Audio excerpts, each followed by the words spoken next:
Бүгінгі видео курсымызға да келдік. Қазір курстың басын бізде контролькеден бастаймыз. Яғни плюс-минусты тексеру үшін. Бұл бізде диодтық кәдімгі лампочка, қарапайым. Диодовый 1224 дүкендерден алсаңыз болады тоқ тексеруге. Мынау оның патроны. Және мынау плюсы, минусы. Міне, яғни патронға кигізіп қойдық.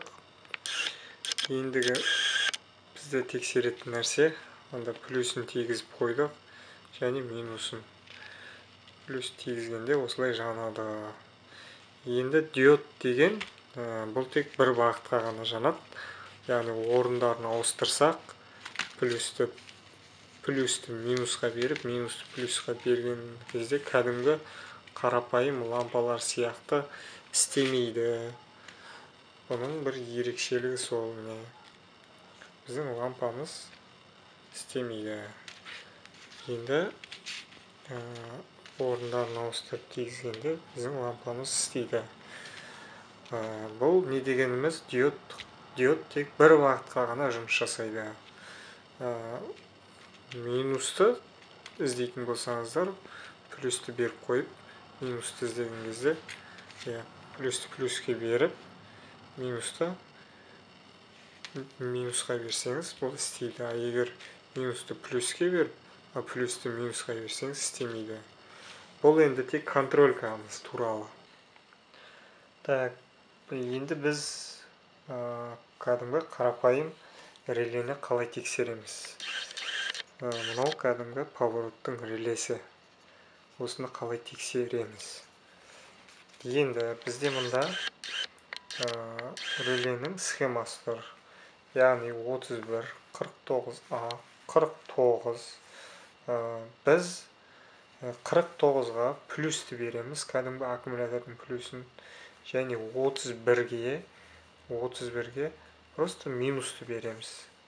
Жай ғана минусты береміз. Енді 49А-ға, яғни лампаның бір жағын минусқа беріп, екінші жағын 49А-ға тигізсеңіздер жанып өшу керек. Бұл жай ғана реленің істейтін, істемейтін тексеру. Қазір көрсетемін. Міне жаңағы айтқан схемадағыдай 31 дегенге 31-ге массаға беріп қойдық, яғни минусқа.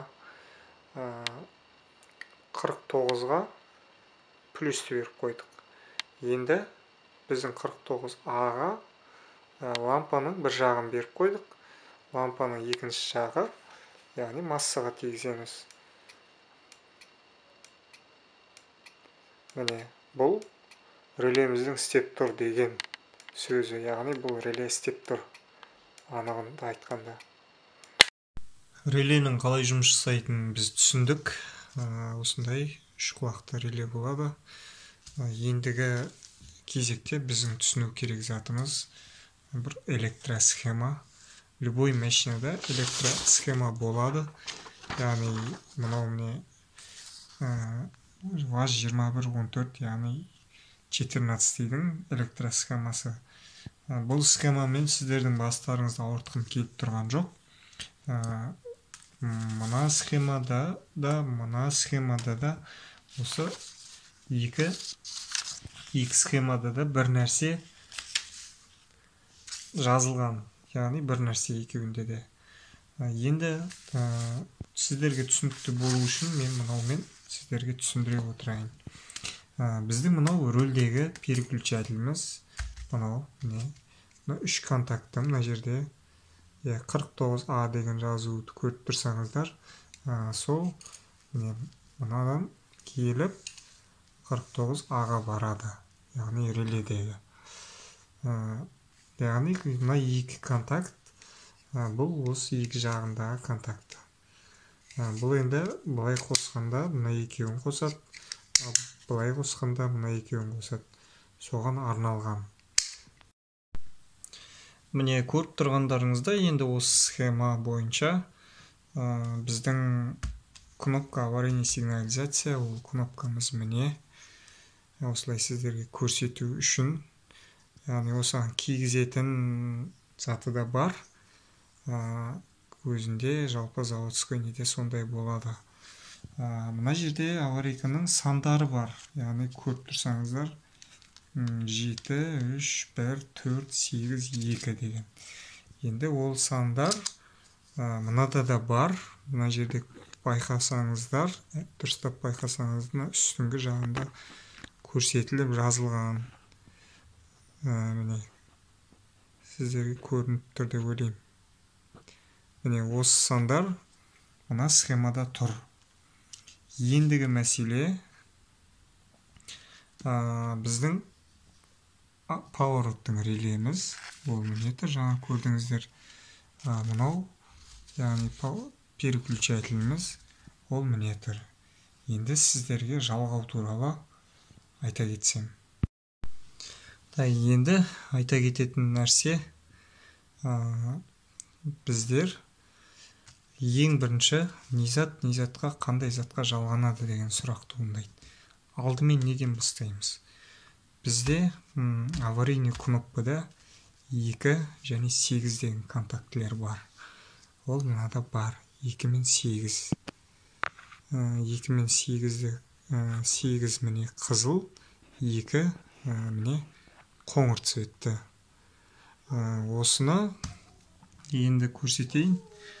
Біздің 2 бұл кілтті ашқаннан кейін, яғни сіз замокты қосасыз, қыздыратын болып, или от алдыратын болып, қыздыратын кезде, замокты ашқан кезде, мына 2 санына, яғни плюс келеді.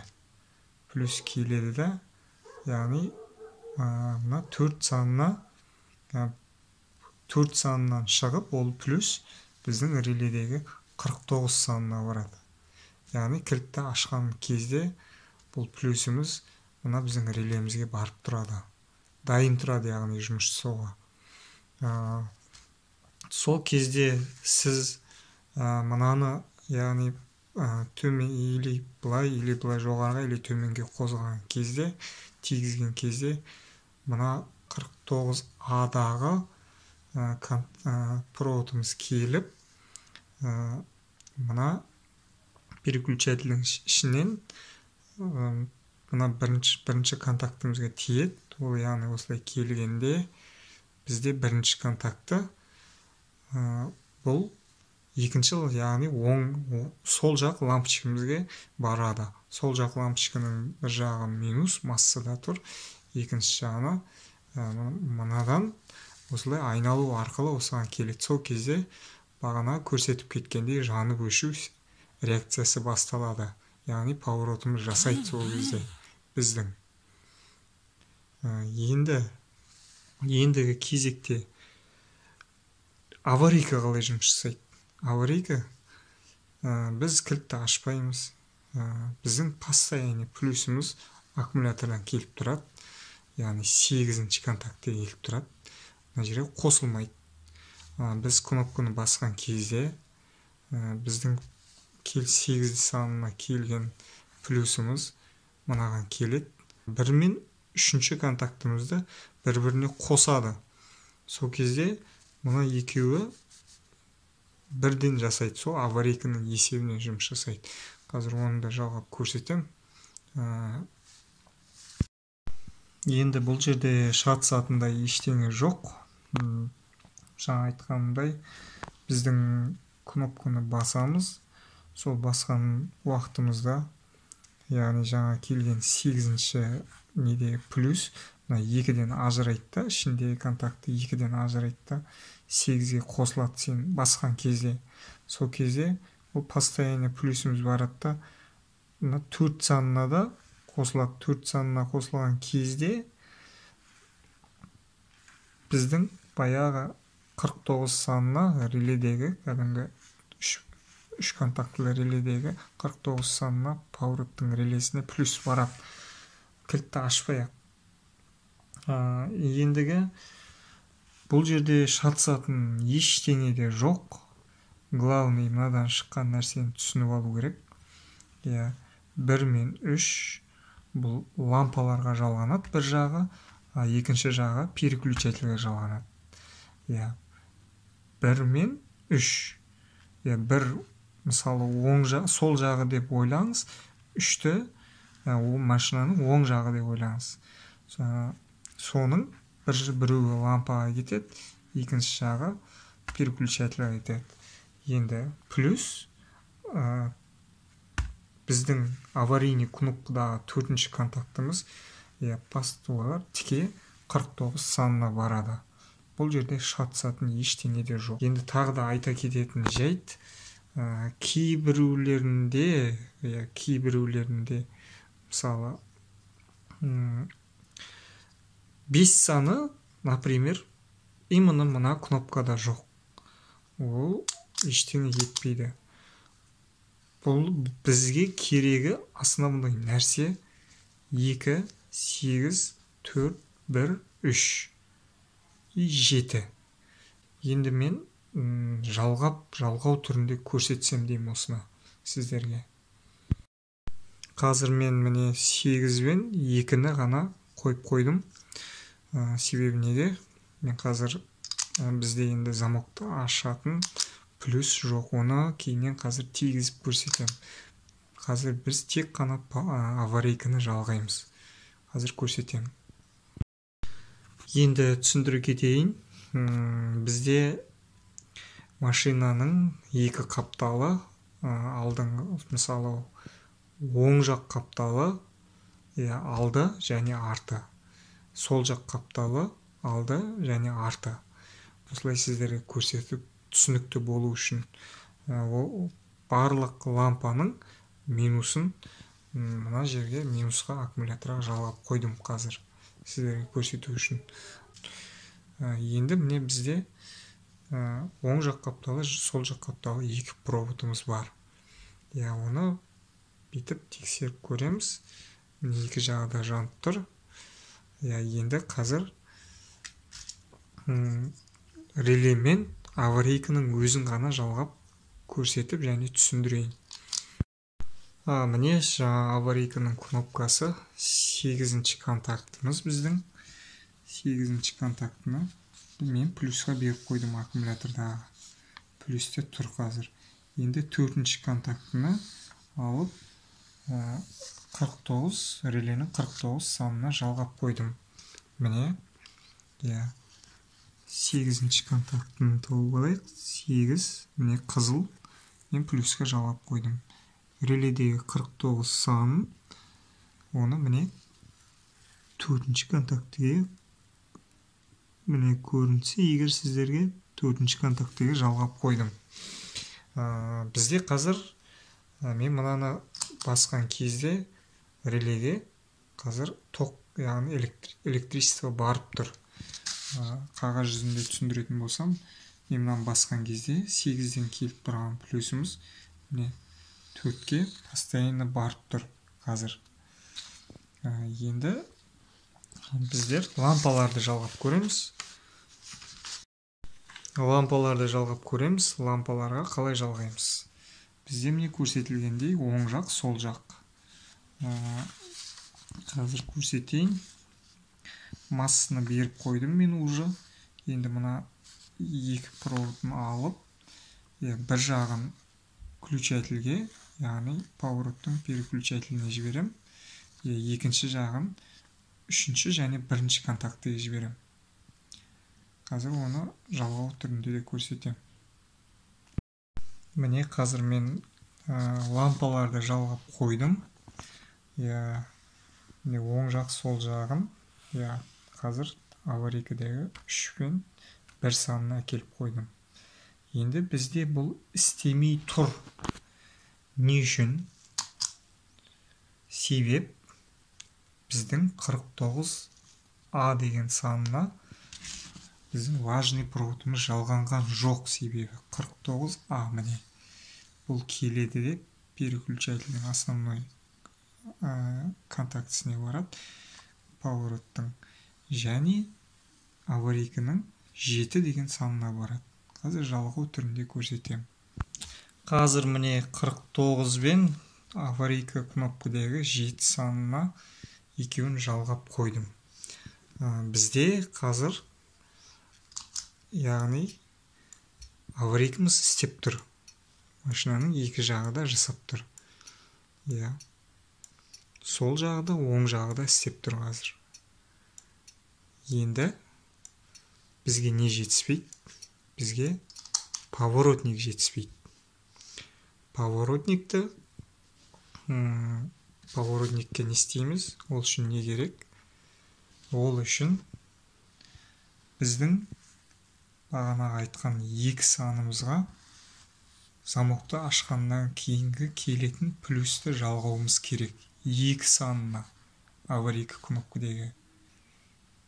Одан кейін біздегі лампаларға кетіп тұрған 2 провод, міне лампаларға кетіп тұрған 2 проводтан алып, біздің мына переключателімізге ток апаруымыз керек, провод апаруымыз керек.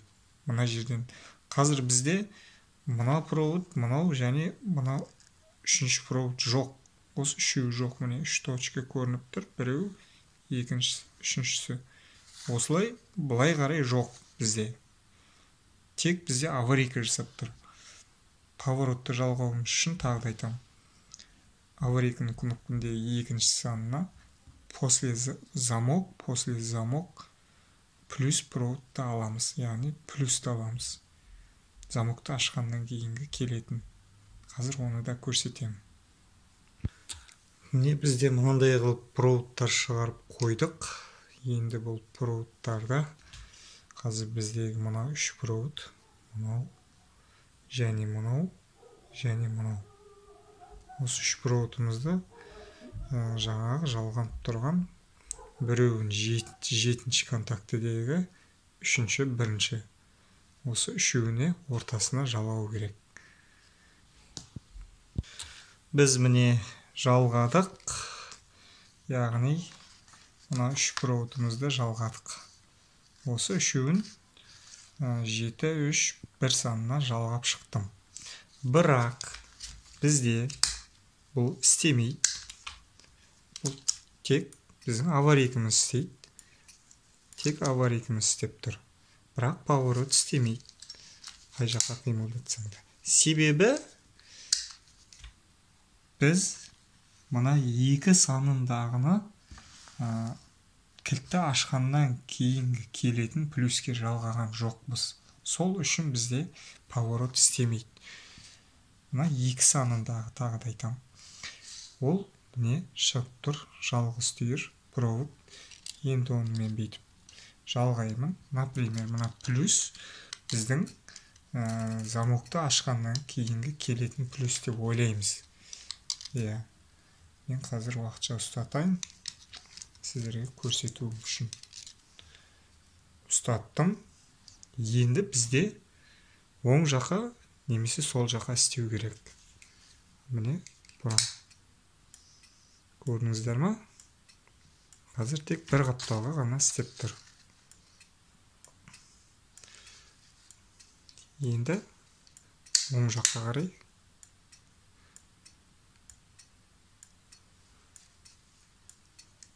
Енді сол жаққа. Және ортаға. Енді мен кілтті сөндірем.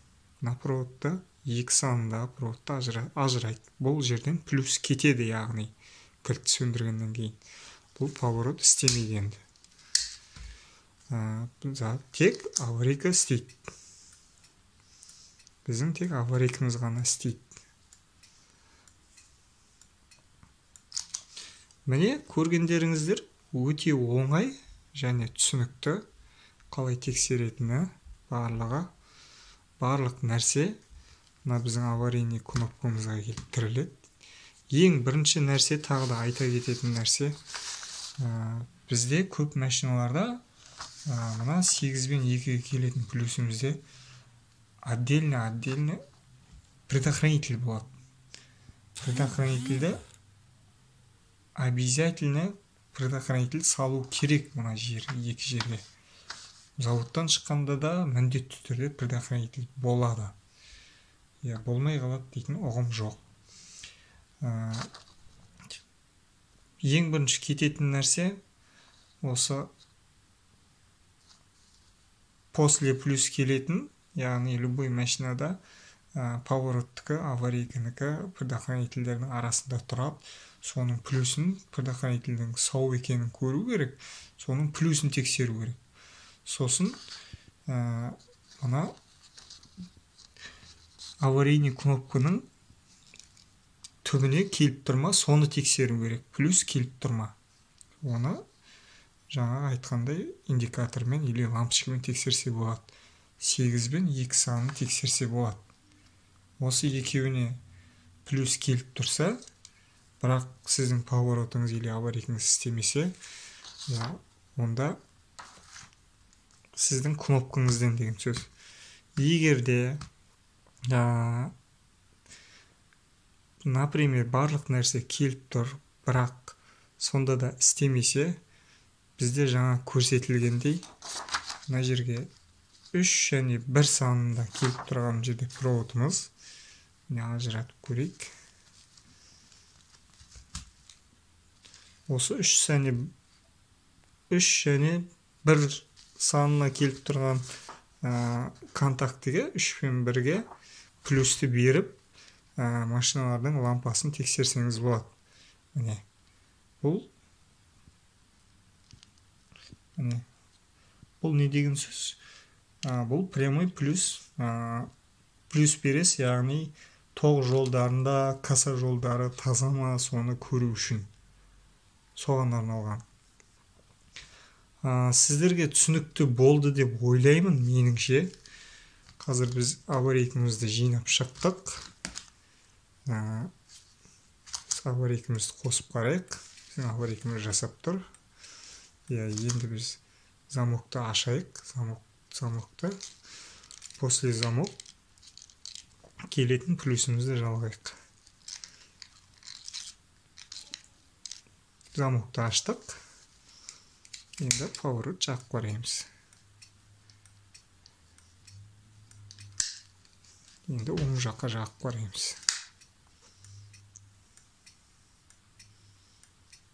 Міне, осындай ешқандай қиын ештеңесі жоқ.